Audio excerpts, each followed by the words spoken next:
انہوں نے کچھ انگریز افسروں کو قتل کر دیا۔ 10 مئی 1857 کو 5000 سپاہیوں نے دلی کا رخ کیا۔ اگلے دن وہ سپاہی لال قلعے پہنچے، بہادر شاہ ظفر کو اپنا بادشاہ تسلیم کیا، ان سے درخواست کی کہ وہ ان کی کمان سنبھالیں، یعنی کہ وہ ہمارے سرپرست ہو جائیں، سپہ سالار ہو جائیں، سپاہی ہم ہیں، سپہ سالار وہ ہو جائیں۔ اس لیے ان کے پاس پہنچے۔ اس کا مطلب یہ ہوا کہ انگریزوں کی فوج اب بہادر شاہ ظفر کی فوج ہو گئی۔ عامر نے پوچھا۔ ابو نے جواب دیا، ہاں، جس فوج نے بغاوت کی تھی وہ اب بہادر شاہ ظفر کے ساتھ ہو گئی تھی۔ انہوں نے فوج کی کمان جنرل بخت خاں کو سونپ دی۔ ان کی سربراہی میں ہندوستانی فوجیوں نے انگریزوں کو دلی سے بھگا دیا۔ تو پھر یہ جنگ ناکام کیوں ہوئی، ہے نا؟ انہوں نے کیا کیا؟ ہندوستانی فوجیوں نے انگریزوں کو دلی سے بھگا دیا۔ تو عامر پوچھ رہا ہے، عامر نے پوچھا تو پھر یہ جنگ ناکام کیوں ہوئی؟ ابو نے بتایا، اس لیے کہ انگریزوں کی فوجیں دلی کے باہر مورچے بنائی ڈٹی رہیں۔ انگریز اپنی فوجی طاقت بڑھانے میں لگے رہے۔ وہ ہندوستان پر مکمل حکومت کے خواب کو ادھورا نہیں چھوڑنا چاہتے تھے، یعنی وہ ہندوستان پر پوری حکومت کرنا چاہتے تھے۔ اچھا بچوں، جس طرح 1857 میں انگریزوں کے خلاف بغاوت ہوئی، بہت زبردست بڑے پیمانے پر ہوئی، اگر یہ کامیاب ہو جاتی تو ہمارا ملک 1947 کو نہیں بلکہ 1857 کو ہی آزاد ہو جاتا، ہے نا؟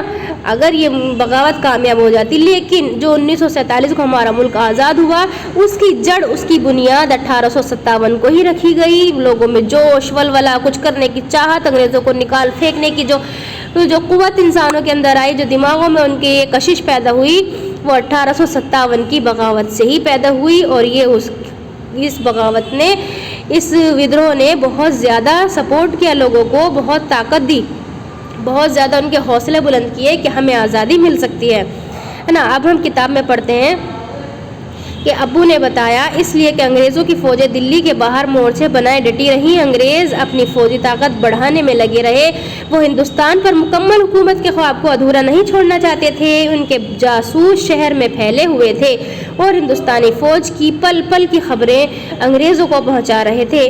ہندوستانی سپاہیوں نے 5 مہینے تک ڈٹ کر انگریزوں کا مقابلہ کیا، لیکن یہ فوج منظم نہ تھی۔ ٹھیک ہے، ہندوستانی فوجیوں نے کوشش تو بہت کی، 5 مہینے تک انگریزوں کا مقابلہ بھی کیا، لیکن یہ فوج جو ہے پوری طریقے سے منظم نہیں تھی۔ ان کے پاس وسائل کی بھی کمی تھی، یعنی آلات، سامان، اوزار، ہتھیار، کھانا پینا، سب وسائل کہتے ہیں ان سب چیزوں کو، ان کی بھی کمی تھی۔ اس وجہ سے انگریز دلی پر دوبارہ قبضہ کرنے میں کامیاب ہو گئے۔ اوہو، تو اس وجہ سے یہ جنگ ناکام ہوئی، عامر نے کہا۔ ابو نے جواب دیا، ہاں، اس وقت انگریزوں کی چالاکی ہم پر بھاری پڑی، انگریزوں نے ہندوستان پر قبضہ کر لیا، بہادر شاہ ظفر گرفتار کر لیے گئے، ان کے 2 بیٹوں کو سر عام گولی مار دی گئی۔ انگریزوں نے آزادی کی اس جنگ کو غدر کا نام دیا نا، غدر کے غداری کرنے والے جو غدر کرتے ہیں، تو انگریزوں نے ہندوستان کو اپنے ہی دیش کے لیے غدار بنا دیا نا، غلط نام دیا۔ بہادر شاہ ظفر پر مقدمہ چلا کر انہیں بغاوت کا ذمہ دار قرار دیا۔ بہادر شاہ ظفر کو قید کر لیا گیا، ان کے بیٹوں کو گولی مار دی گئی اور ان پر مقدمہ چلایا گیا، انہیں غدار بتایا گیا، انہیں اس کا ذمہ دار بتایا گیا اور جلا وطن کر کے رنگون بھیج دیا گیا۔ دیکھو، جیل میں بند کر دیا گیا، قید کر لیا گیا، یعنی وطن سے بھی دور کر دیا ان کو، رنگون بھیج دیا۔ رنگون کہتے کالے پانی کی جیل، رنگون ان کو بھیج دیا گیا۔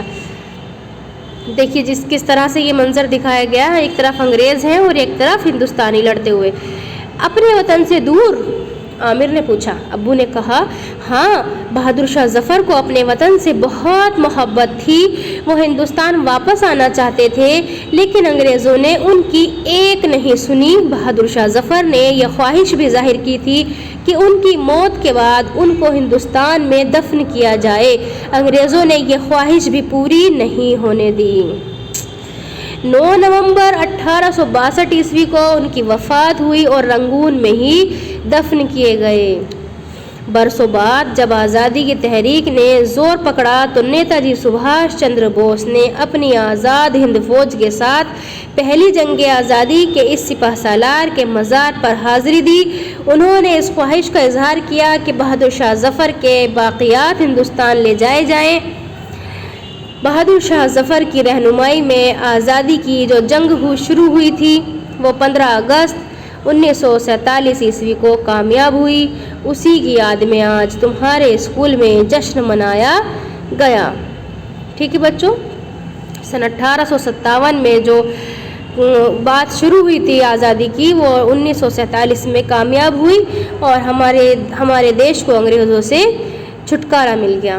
تو یہ آپ کا سبق ختم ہو گیا.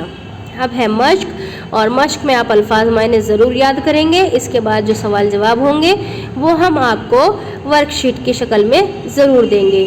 ٹھیک ہے، اس کے بعد ہم آپ کو ورک شیٹ سینڈ کریں گے. آپ ورک شیٹ میں اس کا کام کیجیے گا. خدا حافظ.